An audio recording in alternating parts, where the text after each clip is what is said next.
So now that the Pope has resigned, well, not yet, he's going to resign the 28th, the end of the month, and all of this talk about who are we going to get as the next Pope, etc. Um, I forgot to mention that within my extended family, we have a cardinal member of the College of Cardinals, and I haven't seen him for a while, but he's a real good insider, and he has given me a lot of, I wouldn't say revolutionary information about what's going on behind Vatican walls, although he doesn't even know that much, but he does know a lot of the other cardinals, and he has a lot of interesting takes on certain issues, including gay marriage. But I'm going to talk to him. I'm going to try to get a hold of him because he's traveling in Mexico right now. And I really want to get his opinion on certain things. But since this whole thing about the Pope leaving, we are going to get a new Pope. And people are speculating, obviously, what kind of Pope are we going to get? Well, I'm not really a Catholic, although I do support its fundamental, should I say, social cohesion for the Latino community. But that's about it. And besides, the Catholic Church has betrayed the Latino community. And I'll get into that later on, but they sided with the Republican Party during the last election and supported. Yes, of course they did support Joe Arpaio. That's the biggest lie that hasn't been exposed. Is that these immigrants, some of them are kind-hearted and they mean well, go to their church here in Phoenix, where I live. They pray, they get the Eucharist going, and they give money to this church. And that money goes not to, well, some of it goes to Rome, but most of it goes to the hands of the U.S. Conference of Catholic Bishops, these reactionary right-wingers, the most reactionary body of the Catholic Church. It's right here in America and in England as well. And they tacitly endorsed the Republican Party, and by proxy endorsed Joe Arpaio, the famous Joe. And these immigrants who hate Joe Arpaio, for whatever the reason, I don't really care about Joe Arpaio. He's one of those guys. I'll get into that later on. But the thing is with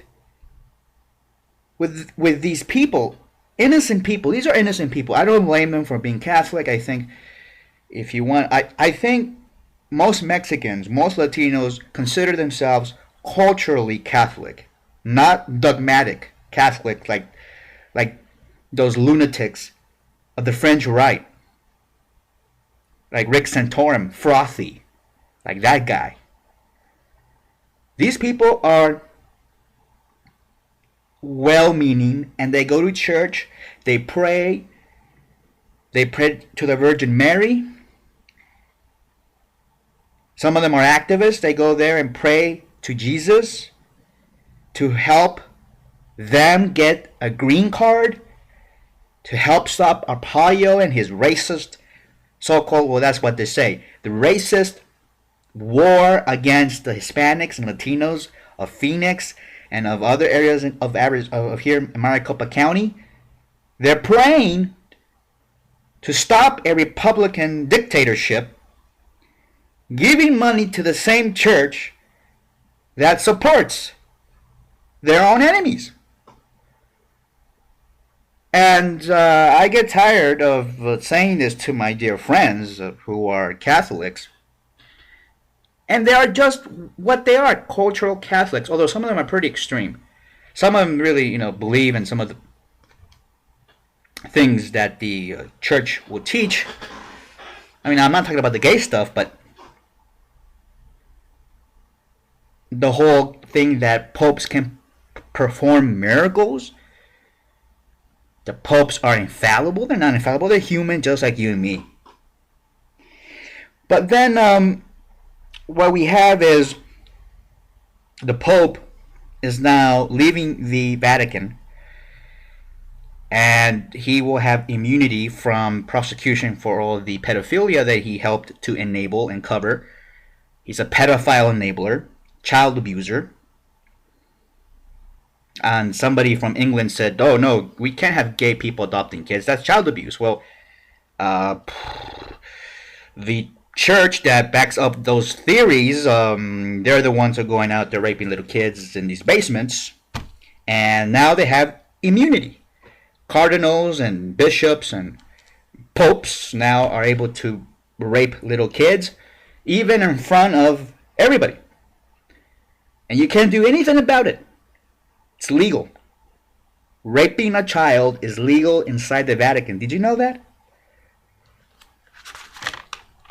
Now, here's a article, not really an article, it's a dither of supposedly this pro-gay Catholic, I don't know what he is. And they talk about always, these reactionary Catholics, they talk about, well, we cannot support homosexuality because it is unnatural, or it's not part of nature, it's not based. Oh, now that's the argument now. Now they're going to the sectarian nature worship, which is also the basis for the green movement, if you want to really go there, which I will later on, that unfortunately some gay people have bought into this new green religion, and I'm going to talk about that later. But these nature worshippers who believe that everything in nature is beautiful, really? You want to live a couple of days out in the forest without any food or water, without any of the amenities of modern technology? This argument that homosexuality, because they view it as unnatural, cannot be acceptable. They say, this is the argument that they're posing, homosexuality is not natural. And you might ask yourself, as an intelligent person, you might say, well, why? Why do you say that? What's the basis on that? Because it doesn't lead to procreation. The purpose of sex is procreation. That is completely absurd. The purpose of sex is to get pleasure. That's why people do it. Or else they wouldn't do it. You ask any biologist, ask any scientist, what is the main driver for procreation, and that is desire, arousal. Sexual pleasure is part of the natural side effect, if you want to say, not side, but it's the natural driver of all sexual activity, including procreative, if you want to say, intercourse. And not all vaginal intercourse will end up with pregnancy. It is ludicrous. It is beyond ludicrous, actually. It is not even based on reality that these stupid hermits, because that's what they are, hermits. These hermits, these old virgins who molest little kids, are telling us what is natural and what isn't. And they're saying that the only reason why you should ever put your penis into a vagina, they're not even talking about homosexuality. Now they're going into the realm of supposedly, quote, normal heterosexuality. Now they're saying, basically, in the end, look at it this way, folks. Now they're saying that heterosexuality is not natural anymore, too. Let me tell you why they're saying that. Because they're saying that the only reason why you should put your penis into a woman's vagina, and you can't put it anywhere else, not in the mouth, you can't do that, that's sodomy. That's an unnatural act, supposedly, according to the church. You cannot masturbate on top of a woman. You cannot. What is that? Well, withdrawal. You cannot, right before your orgasm, jerk off on her big tits or her face, whatever you want to give her a little facial. By the way, a lot of straight guys are into that. Oh, I mean, I see many of my straight friends having sex, and fuck. Some of them are Catholic, by the way, and they're not following the teaching of the church. First of all, they're not even married. You can only have sex when you're married, right? Isn't that that's the thing, right? That's the rule. So, but that's a total impossibility. The fact that the only reason why you should put your penis into a woman's vagina is to have a baby. That's the only reason. And that's a total impossibility. That is totally unreal. For a variety of reasons. And one of them being ovulation. A woman ovulates every month. Her little menses. Oh, you know the menses, right? She gets her little period. Well, before that, she ovulates. And you have 3 days, only a 3-day window of opportunity, sometimes 4 or 5 depending, but 3 days to fertilize that egg.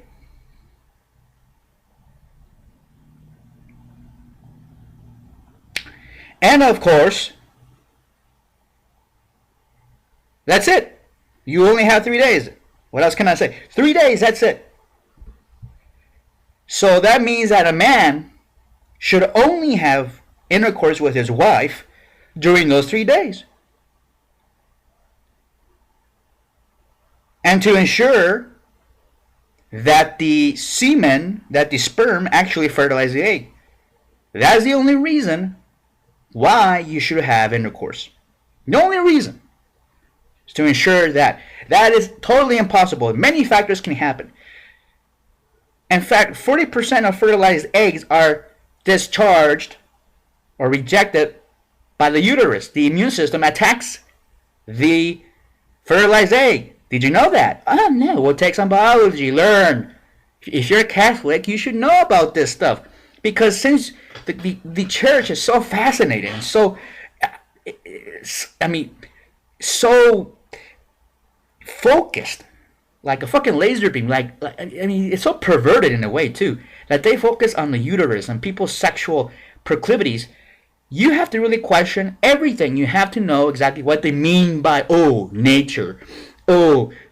It's unnatural to have anal sex, even with a woman. This is not about heterosexuality. And let me just say that a lot of gay people say, well, the church is anti-gay. No, the church is anti-pleasure. It is anti-human nature. That's what it is. The reason why a man would ever want to stick his penis into a woman's vagina, a woman's mouth, a woman's anus, or a man's anus, or a man's mouth, is because of sexual pleasure. We have a brain that is probably the biggest sexual organ that drives us to be sexually active. That's human nature. And for them to say, well, no, it's not. Nature is when you only have sex when that sexual act only is used for the fertilization of an egg. And, no, not just that, but to make a baby. That means every time that you have sex with your wife and the fertilized egg, well, first of all, you have to really get it right. You have to make sure she's ovulating. But all of you Catholics are living in sin. Oh yes, according to your hermit pope, you are living in sin because you're having sex with your wife. Some of the sperm is just running around in her vagina, uterus, up her tubes. There's no egg because she's not ovulating. There you go. And that, there's no fertilization. There isn't any. And then, of course, after menopause, a woman cannot at all have a child. Will not ovulate. or have her menses anymore. Nothing like that. She'll get hot flashes and headaches and all that. Oh, and I've been through that with my mother. It's very tough. But after that, is it still acceptable? Catholics, answer this question. Is it still acceptable for a man to have vaginal intercourse with his wife after her menopause? Because there's no procreation going on. So, because the logic of the church is, if there's no procreation, it is unnatural. The attack is against you. The attack is against you. You're talking about hermits who are virgins telling you you have to be like them. That is what they are saying. Basically, I think that's what it is. But there are many other layers I can peel and show you why the Catholic Church is acting this way.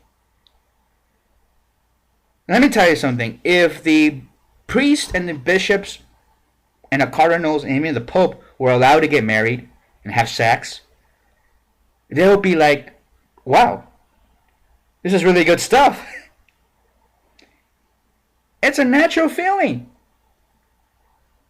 Sexual pleasure is a natural feeling. Like every time you eat, you're not just going to eat anything. Are you going to eat cockroaches? No. Why not? Because they're disgusting. Well, you can still eat them and live off of them. Unless you have any viruses or bacteria or something like that. Well, how about a caterpillar? Would you eat a snake? You can eat a snake, right? No, I don't like snakes because it doesn't give me pleasure to eat a fucking snake. Pleasure drives us. It is part of our human nature, you dumbasses. What are you talking about? Pleasure shouldn't be, sexuality shouldn't be centered around pleasure. If it's not centered around pleasure, the human race back then, but maybe now, I don't know, but animals have sex because they feel pleasure. Humans are the same way.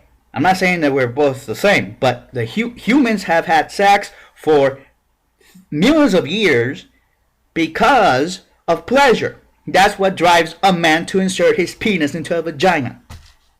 Okay? Without pleasure, no intercourse. Without intercourse, no baby and no procreation, and the species fails to survive. So, the real people who are attacking nature is not gay people. It's the church. They are attacking the basic nature of a human being, which is sexual pleasure. Or any pleasure. We get pleasure from a certain drink, from a certain food. When you eat candy, when you eat chocolate, when you have a glass of wine, you get pleasure. When you watch a movie, you get pleasure. When you go to a comedy show, you get pleasure. When you go to a play, you get pleasure. What is this attack on pleasure? And that's what the Catholic Church is doing. Not based on homosexuality or any other type of deviant sexual behavior that includes heterosexual sodomy. Is not based on reality. They're also saying that the gay marriage is not based on reality. Oh, yes, it is. It's real. When you say it's not based on reality, it's because you don't know what else to say. These hermits have run out of steam. Now they're just rolling over their own shit. They don't know what to tell us anymore.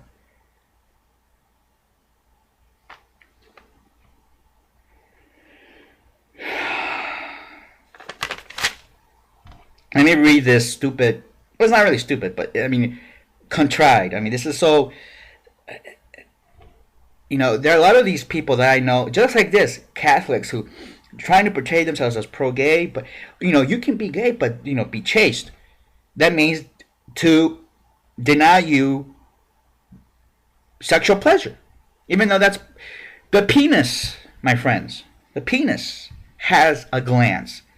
What is the glans? Well, some sex ed here. The glans is the head of the penis, that mushroom head. For those of you who don't know, who've never seen a penis, it has nerve endings and all that gives you pleasure. So sometimes you masturbate to get pleasure, and that's fine as long as it doesn't get in the way. It's the same thing with, drinking wine. Archbishops and bishops I've seen, and cardinals that I've met, they've all drink wine, and they eat this luxurious food. Why? Because it gives them pleasure. But why not sexual pleasure? Well,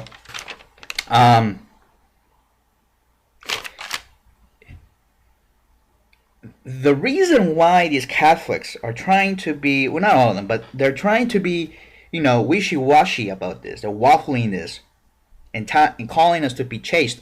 That is totally unnatural. Because they're trying to be both. They're trying to be dogmatic and compassionate. You can't be both. Hitler was dogmatic. Look what happened to him. So was Stalin. So was Mao. All these individuals, regardless of their religious beliefs, they're all dogmatic. Doesn't matter if it's a cross, Jesus, Mary, Muhammad, or a political ideology like communism and socialism. If you have dogma, that's it. It's totalitarian. And dogma is not part of nature either. And what do we base natural law on? All of these creepy, weirdo, fruity Catholic conservatives and going online writing these articles about natural law and embracing natural law. Their new defense against homosexuality is natural law. I was watching a program. One of my favorite programs is on Animal Planet. I watch Infested. Usually, it's a documentary series about these families that get bug infestations either by scorpions or bed bugs or roaches or ants or bats or something. Even skunks. I saw this latest one, and this family was their crawl space underneath their house was full of skunks, and they couldn't get rid of them. It was horrible, and they got infested. It was unpleasurable. You can't stand it. And then I came to my mind, hey, natural law. It's nature. You have to respect it. Just like how we have to respect natural law, supposedly, regarding homosexuality. You can't practice it because it goes against natural law. So if you were to remove those skunks, what are you doing? You're going against nature. Those skunks are part of nature. They're running around and stinking up your home. Who cares? And plus, that stink is part of nature. Natural law. Oh, and then I saw these guys on the other episode of this series. One guy got a bite from a spider called a brown recluse, and his skin was rotting off. It was it bulged up, and it got pus, and and it looked disgusting, right? And you can say, oh shit, that's poor guy. But according to natural law, no, not poor guy. Let's celebrate. Let's have some champagne. He got bitten by a spider. Natural law. It's part of nature, baby. It's natural reality now they're calling it. Oh no, a hurricane blew and killed 3,000 people. Natural law. Gotta worship it. If you worship heterosexuality because it's part of nature, and you're worshiping babies as they pop out, and then once they're 2 minutes old, you leave, and you don't give them WIC, you don't give them welfare, or their necessities to make sure that a family is fully secure. No, because you're a right-winger conservative and Rand follower, right? But hey, you'll be worshiping babies because it's part of natural law. Well, why don't you worship hurricanes? Want to worship volcanoes like we used to do? Worship earthquakes. They're part of nature, natural law. But damn, people complain, right? And people might say, well, and and then there's the other side too that comes up with these arguments.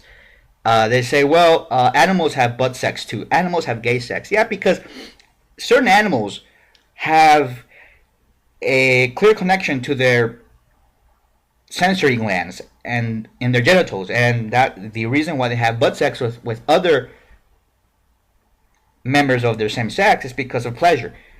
It has nothing to do with procreation, and that's fine, because soon you see these animals, most of them actually then have coitus with a female or the opposite sex. They're bisexual. They're not really gay, but some people say they are. But we see certain animals like penguins and birds, parakeets, whatever, and toucans having these kind of like relationships. They bond together. So many of these activists say, well, that's natural, and homosexuality is natural because animals do it. No, I don't think that's a really good argument, because that's what the other side is saying too. It's not. They're using the same argument. They're using the nature argument. And then you might say, well, these animals have butt sex too, right? What does the other side say? They say, yeah, but look, a black widow or something, or I don't know what it is. Is it a black widow? There's some spider that once the spider gets inseminated by a male spider, a female spider will eat the husband, the male spider, and cannibalize him. Basically, that's cannibalism. Kill the husband and eat him alive after he inseminates you.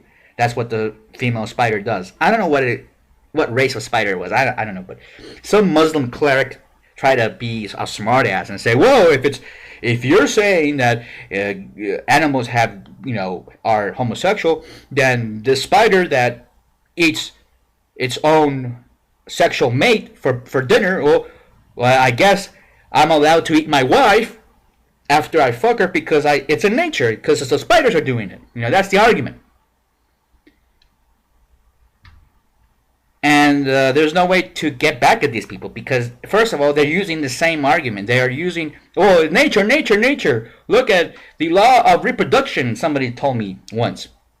This stupid black atheist guy. The law of reproduction. You see it all in nature, right? It's all around you. Animals reproduce, humans reproduce, blah, blah, blah. Okay, and I should have said then, oh, and by the way, black widows kill their husbands, so that way, after they had sex, they kill their husbands, and that's it, right? And then they eat them.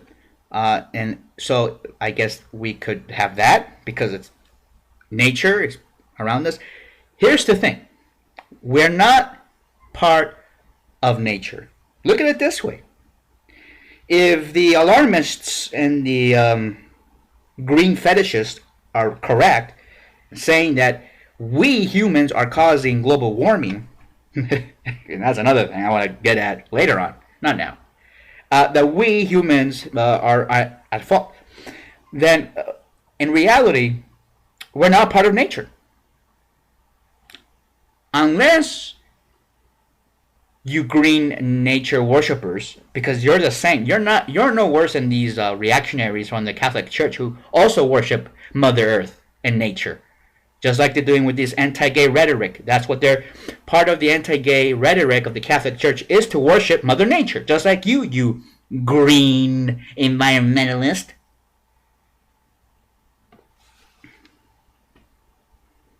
So I guess if humans are part of nature, you're saying we are, so I guess our carbon dioxide, our ability to construct civilizations, no other animal can do this. We're the only animal, supposedly, that is intelligent on this planet. The only animal that has consciousness, the only animal that has emotions, the only animal that has imagination, creativity, can build airplanes and all that, ingenuity and all the rest of it. We are the only animal. Is that natural?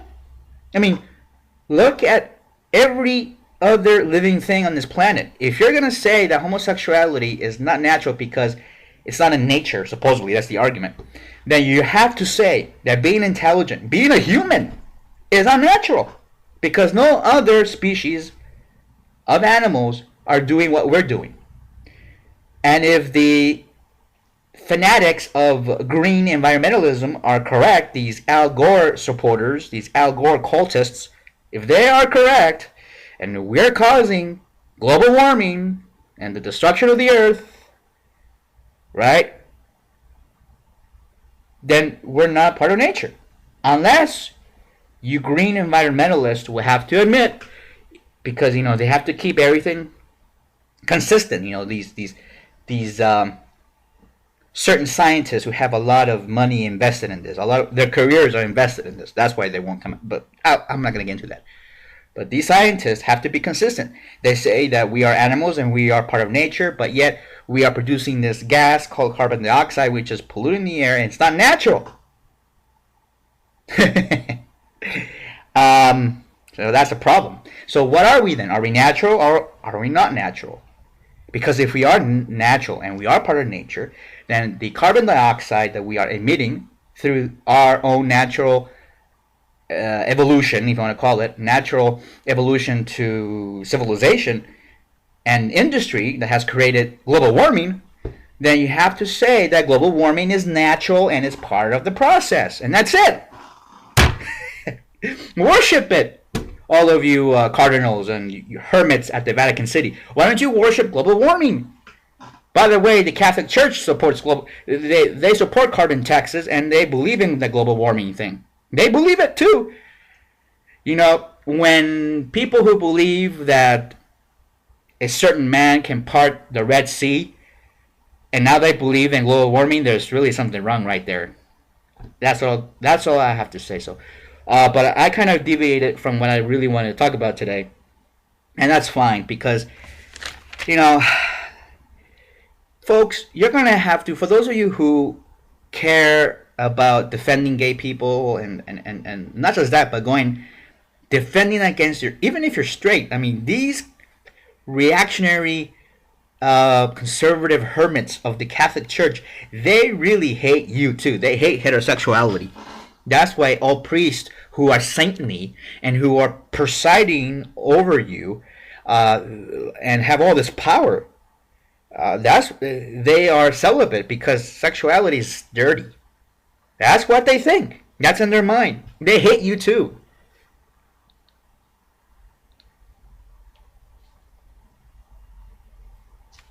The Virgin Mary is virgin, and Jesus was so clean that there was no sperm inside of that vagina where Jesus came from.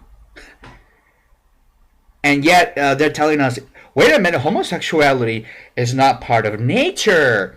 It's not part of reality. And yet these are the people that believe that a woman can have a child without insemination. Fine, let's say that Jesus did exist. Yeah, he might have existed as a real person. But if you are a church that's saying, no, we believe in science and Mother Nature, and homosexuality goes against nature, science, and reality, but we believe in virgin births, we believe that a Red Sea was parted, we believe in burning bushes, that we believe that people and that angels can talk to humans, that humans can see angels, and all this other magical stuff. We believe that this man not only came from a virgin, but he made wine into water, and he came back from the dead. Wait a minute. That's not part of nature. But yet it's supernatural, right? It's called supernatural. That's supernatural powers. But if it's part of, well, it's not really. If Jesus Christ really did come back from the dead after 3 days, and that really happened, it's not supernatural anymore, because once it happens, it's natural. But I don't know. Scientists say you can't do that, right? It's not part of nature.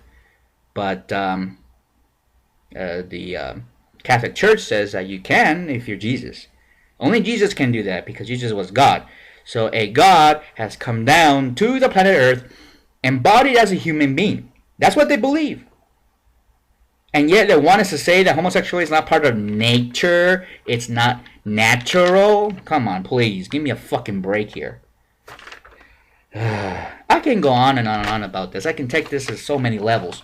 That's why a lot of people hate debating me about natural law, Thomas Aquinas, the teachings of the church. I debated a lot of Catholics and a lot of members of my family who are Catholic. And they can't really, they really hate me. Yeah, because, I mean, these are actual real questions and thoughts that you have to digest. What else can I say? Now, let's take a look at this blog post, I think you can call it, or opinion piece, written by a Catholic. His name is Thelman Virgilis. I don't know if I said it correctly. Well, this is what he says. Let's read it. Too many people are claiming these days that the Catholic Church should concede to the request made by certain social groups to open its orthodoxy to LGBT rights. Well, not really. I mean, I would say to Pope for these hermits to really just buck it up. If you're gonna be judging people sexually because of their sexual proclivities and their sexual conduct, not just gay people but straight people as well, but gay people are targeted because we are an easy target for these people. You judge gay people morally because of their sexuality, but yet you fail to judge yourselves when you are caught abusing kids sexually. And when we bring this up, people like Phil Donahue from the Catholic League and all these others, these foaming at the mouth Count Draculas, I mean, they look like vampires. These people come out of the woodwork and they say, oh, now you bring that up. You bring that up because you want to attack the church. I attack pedophilia. How about that? Just like how the lesbians within the gay community drove out NAMBLA out of the gay rights movement, and thank God we did, or else we would have problems. But we drove them out. We exposed these pedophiles, and we drove them out. We did it. But in the Catholic Church, it's about power, prestige, image, and pleasure. Right? Something that they tell us not to do. To a certain extent, this is already an official policy. Huh? As Monsignor Vincenzo Paglia remarked earlier this month, the core demand, however, is outside the scope of what the Catholic Church can actually do. Then if you can't do it, then why are you meddling? This is stupid. This is a very stupid claim. Another dumb, pathetic, stupid, dumbass argument. I mean, listen to this again. The core demand, however, is outside the scope of what the Catholic Church can actually do. If that is the case, then why are you intervening in the gay marriage debate? Why are you telling your faithful to go vote against gay marriage and to lobby the Congress and to lobby the state legislatures? If you're going to England to lobby the Lords or to lobby the Parliament and the House of Commons, why are you getting involved if the core demand is outside the scope of what the Catholic Church can actually do? These people are lunatics. They contradict themselves over and over and over again. The last thing I want to do on this show is contradict myself. And when I do, I want to, I say that I do. And I change my mind. There's nothing wrong with changing your mind. If you're saying, look, this is the outside of the scope of our church, you guys just have to deal with this gay marriage thing. The civil state courts, let them deal with it. We have our own. That would be appropriate. I don't care. We have plenty of churches who support gay marriage. Who needs the Catholic Church? Unless if you're one of those people that were raised and you have this thing in your, in your psyche that you have to go to a Catholic church and you have to get a wafer in your mouth and all that kind of stuff. All right. So continuing on, he says LGBT advocates want Catholicism to recognize LGBT practices as practices without sin. What does it mean by practices? Well, butt sex. I mean, that's what he says. I mean, to sound friendly, he says LGBT, right? I mean, that's what they're... I mean, the people that are against homosexuality are mainly Catholic men, reactionary, conservative,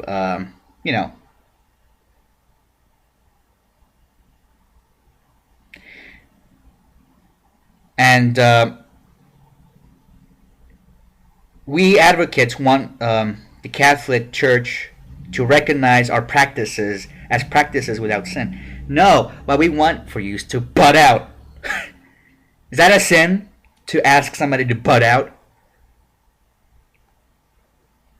After all, one of the Roman Curia's job is to determine the orthodox interpretation of the Holy Scriptures in order to set the boundary between sainthood and sin. Sainthood, remember, you have to do two. Isn't that the requirement for sainthood? Is you have to do two, or is it three? Two miracles, right? And they have to be confirmed miracles. Pope John Paul II did one from heaven. He died, and now he did a miracle when he's dead. Is that part of nature? Is that based on reality? Natural law? Sainthood is not natural. Get over it. Sin. People don't know what that word means. Sin. Let me tell you what that word means. It derives all the way back to ancient Babylon. I mean, this is where the Catholic Church comes from. It's an ancient Babylonian religion. I mean, that's it. It worships the penis, the vagina, nature, and all that. The uterus, semen. That's why they're all into contraception and birth control, because that's what they are. They're fetishists. It's a sexual thing. But sin comes to us from ancient Babylon, and the first meaning of sin. What is a sin? Is it an act of evil? Because if you're saying that Hitler killing 6 million Jews was a sin, the same as a gay couple loving each other and having gay sex, then you are whacked if you believe that. No, sin means a defect. That's all. A defect. Genetic defect. That's what it means. A sin. Not a crime. Not an evil act. An abomination is just... What is abomination, by the way? What does it mean? People don't even know that. A lot of these Christians throw out these words and they don't even know what the hell they're talking about. Abomination simply means unclean. Yeah, if you have butt sex, you might have shit smeared all over your cock. That's why you wear a condom. Have clean, safe sex. Okay? There you go. That solves that problem. God, these people are so stupid. They don't even know what they're talking about. And then he continues to say, after all, one of the Roman Curia's job is to determine the orthodox interpretation of the Holy Scriptures in order to set boundaries between sainthood and sin, and remain consistent with this boundary in order to administer the holy sacraments and preach the gospel.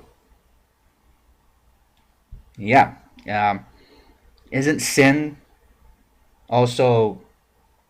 I mean, the Catholic Church says that abusing children is a sin, right? I'll say, don't go there. It's wrong. You're a hypocrite. This is the Church's priority, guided by the conviction that through its teaching and preaching, the everlasting salvation of each soul can be achieved. Now they're talking about our souls. Our souls are forever, by the way. I believe in souls, but when a church proclaims to own your soul, now that is incredible, because a soul is beyond the physical realm. And a human being cannot own a soul. So it cannot own something that is supernatural. It cannot.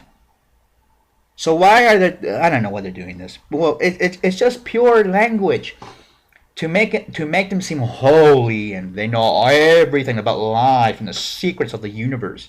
What is the secret of the universe to the Catholic Church? What, buggering little boys? Is that what it is? Oh, Jose, don't go there, Jose. You're being anti-Catholic. In this light, the sexual and bodily self-fulfillment of individuals in this world is a secondary matter. No, it is. Enough of the church. Can't do that. Subordinate to the mission of teaching the path to salvation in Jesus Christ. Remember, that is a very interesting line. Subordinate to the mission of teaching the path to salvation. And you have to have salvation from what? Exactly. They always talk about salvation, these Christians, and now the Catholic Church is becoming evangelical. I mean, that's what it is. It's becoming a reactionary evangelical Southern Dixiecrat church. More fascist than Mussolini. In a way, it is. What do they mean by salvation? Save you from what? From sin? What kind of sin? You want to save me from masturbating? Because masturbation is a sin. You want to save me from that? No, we're going to save your soul from hell. That's what they say, but the Bible, the scriptures, which I read, never mention the Bible. I have a Bible right here, right in front of me, and I've read this Bible through and through all my years. I read it back and forth like God knows how many times. And for me, it's a very interesting metaphor. And a guide, yes, you can use it for, to quote something from it to make sense in your own life. But to make it a guide, a manual as how to live your life in the present, no, that's not really a good idea. But here it is. Here's my Bible. No mention of hell, of souls going to hell for eternal damnation. No, that's not what the Bible says. You are wrong, and that's incorrect. Biblically speaking, even within the Bible, they're wrong with this. Now, they're saying salvation in Jesus. Not salvation with Jesus, or salvation believing in Jesus, or saved by Jesus. No, salvation in Jesus Christ. What they're saying is now you are on top of Jesus Christ, which means that you're not with Jesus. You're in Jesus. You're inside of Jesus. You are, well, you can say at top. But Jesus Christ is really not, it's different from Jesus. Christ is a whole different term than Jesus. Christ comes from the word Christo. That's why we have Crisco oil. And kings and cardinals and popes, they get anointed with what? With oil. And when oil coagulates, this is where all these terms come from. I did my research on this. When oil coagulates and turns hard, plastic, it turns into what? Lard, right? My lard. Oh, my Lord. That's where we get the word Lord from. And all those blue hairs in the House of Lords in the UK think they're all pompous and important, but they're not. They're just coagulated fat. Okay? You get that? Jesus Christ is basically a symbolism of sex, of the penis. Jesus is a man. And I think he was a very intelligent man. Christ is a whole different thing. So salvation in the oil, that's what they're saying. And the oil, why do they anoint people, which is different from baptism? Baptism is rebirth, going through water, because that's how you were born. You were born in through your mother's water, through the vagina. But anointment is different, right? Anointment has a whole different meaning all the way back to Samaria, all the way to the ancient sects of the Arabian Peninsula. We're talking about anointing somebody's head with oil, which has a significant sexual meaning. The head of the man represents the head of the penis. And then they put the oil on top to represent the penis. That's what, I mean, people don't believe me when I say this, but look it up yourself. Don't just take my word for it. You can do your own research, or if you're too busy going to the clubs and working out at the gym, I'm fine, I guess. Yeah, I mean, being healthy is fine, but people just waste their time on doing other shit. Now, why don't you look up things? If you're a gay activist, like I was, I was being, they gave us a script always. This is the script. We are about equal rights, equality. If you really want to get back at these people, the Catholic Church was the number one enemy And I hate to say that, but that's the reality. We have to know what they're talking about, and we have to be one step ahead of these guys because they don't know what they're talking about, and we have to educate the public. You don't have to talk about, well, Jesus Christ means oil, which has a religious significance to the male penis. You don't have to go there, but I'm just letting you know that these people have no clue as to what they're saying. And if they talk, we can engage with them, and I have debate with these people regarding natural law and all this brouhaha, this crap. Okay. Now, I guess I can read another paragraph of this article and see what this says. This is okay. Jesus Christ. Okay, one of the liberals' main errors consists liberals. Okay, we're all liberals now. And what does that mean, liberal? Now liberal means a whole different thing than it did in the 60s or in the 50s. Now neoliberalism is a whole different thing for the last 50 years or so. Liberalism is basically now libertarianism, and the church has condemned it. But the church is also libertarian in itself because it's talking about religious freedom. We should do what we want. Catholics do whatever we want and all that. One of the liberals' main errors consists in ignoring the role guilt plays in the Catholic faith and liturgy. Guilt. Okay, I don't know what that's supposed to do, but that's what he says. And then, in order to become true Christians, now speaking with authority here, these people are always talking about religious freedom and conscience and all that people have a right to practice their religion and call themselves whatever they want. But to them, you're not a true Christian. You're not. They're telling you what a Christian should be doing in order for a Christian to be a true Christian.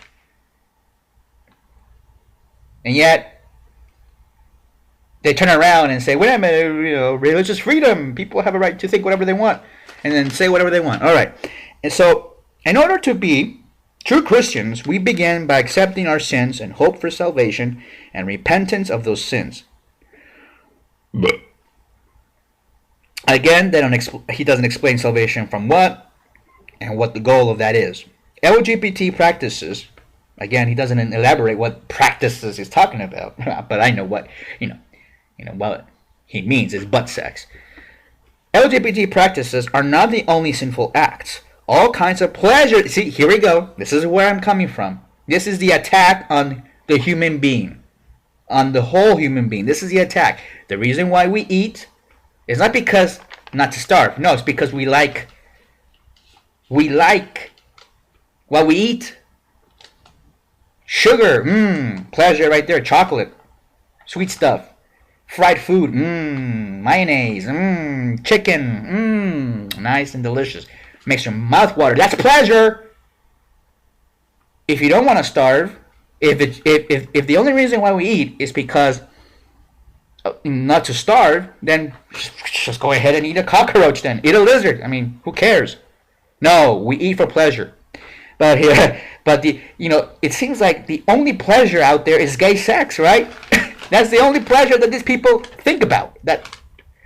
This is a stupid nonsense. LGBT practices are not the only sinful acts. All kinds of pleasure seeking through sexual intercourse are sinful. And I already explained to you before that that's impossible to believe that. Even between heterosexuals, as I said, they're attacking straight people. This attack against gay people, which is on the surface an easy target, is actually an attack against everybody. And straight people, if you don't get with it, if you don't wake up, they're going to go after you next. If they fail, which they might with the whole gay rights thing, they're going to go after you. They're going to go after your birth control pills, your condoms. They're going to try to get condoms banned in certain places. I tell you, this is what they're going to do. What liberals don't accept is that sexual liberation of the 1960s onward was never acknowledged by the church as a legitimate claim. Never mind the LGBT revolution, as it clearly stated in Paul VI, Humanae Vitae. Okay, now here's the thing. I agree. Sexual liberation of the 1960s was not really something that, in the end, gay people really embraced. In the beginning, we did because we came out of the closet and all that. But the sexual revolution of the 1960s was mainly heterosexual. I mean, you have all these people having sex everywhere and drugs. It was sex, drugs, and rock and roll. That's what it was. That's what it was. Let's just be honest. But now we matured, and now what are we talking about? We're not talking about liberation. So what? What are we talking about now? What's the main issues? Oh, gay marriage, aka marriage equality, equal rights, joining the military, a very conservative institution. We follow orders from the generals. Very conservative, not very liberating there, isn't it?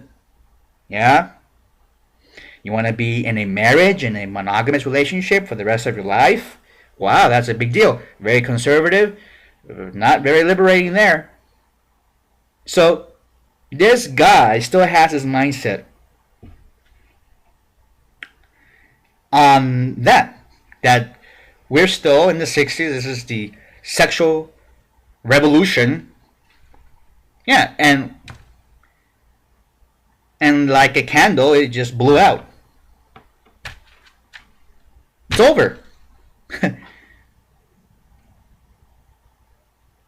The thing that gay people finally are getting now, and because I read a lot on the internet, articles and blogs and all that, I try to keep myself open to everything what everybody is saying, is that a lot of gay people are waking up to the sense that the whole sexual liberation, the whole gay liberation thing was stupid. And yes, it was.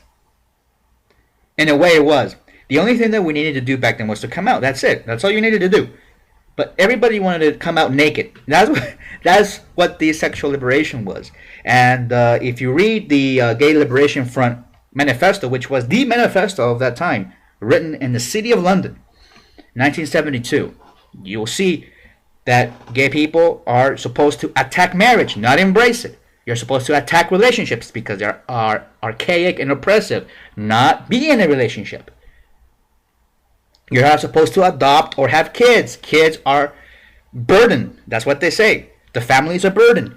Don't have kids. Here we go. Lesbians and gay men having kids, adopting kids.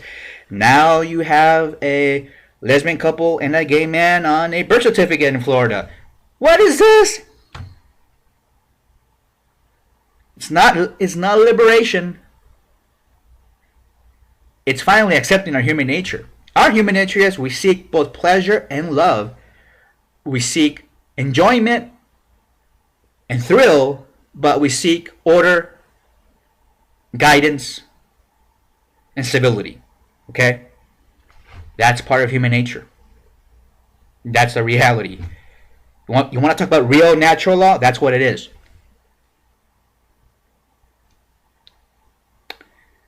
And natural law is really the most anti-human thing that you want to talk about. That's where social Darwinism comes from, with the survival of the fittest. And that's what many of these, the super rich believe, like the Koch brothers. All of you liberals that hate the Koch brothers, why do you embrace their ideology of social Darwinism? Why do you embrace that? I don't care about human evolution. I'm just talking about the political ideology of Darwinism, the survival of the fittest. Why do you want that? If that is the case, why have Medicare? Why have Social Security? If you're not fit to survive, you're gonna die. That's survival. That's natural selection. The church advocates. The Catholic Church says that you have to help the poor and the elderly and the sick. But why do that? Natural selection. If you're sick, you die. Go away. You're a burden to the rest of the species. If we take care of you, it's a burden. That's this Ayn Rand, atheist, social Darwinistic. I'm not bashing atheism, but I'm just saying. This is social Darwinist, City of London, oligarchical, Koch brother, Rockefeller, eugenics kind of mentality. This new ubu liberal, neoliberal libertarianism. And that's what it is. It's funny that Many liberals and what we call the left wing don't know this. And that's what I'm telling you. That's why I'm spending more than an hour on this. Because I really want to be in depth. I really want to make sure that people understand what they're the words that come out of their mouth, why they're saying what they're saying, where all these ideas come from. Okay? And yes, the past is very influential. We still live in the past because the past is what made us today. So if you want to understand how things work and why things are like that, why the Republican Party is how it is, and why the Democrats the way they are, because something happened in the past, and you have to look in the past. You have to do your homework and your research. You cannot just go on the blog and type away that you hate people. And I mean, I do that, but I rarely do now a blog post on my blog, but I will be soon as I get more free time to actually start blogging on my blog. But I don't just go out there and, rant against people. I provide you with my homework, with my research, what I have done, what I have discovered. Some of you may not believe it. That's fine. I don't really care. But back in the 1950s, if you say that a Catholic priest was capable of molesting a boy, you'd be laughed off the stage. But now look what's going on. Everybody is, a little bit amazed. But that's what happens when you have power. Absolute power corrupts absolutely, and I do believe that. So, anyway, let's move on to another subject.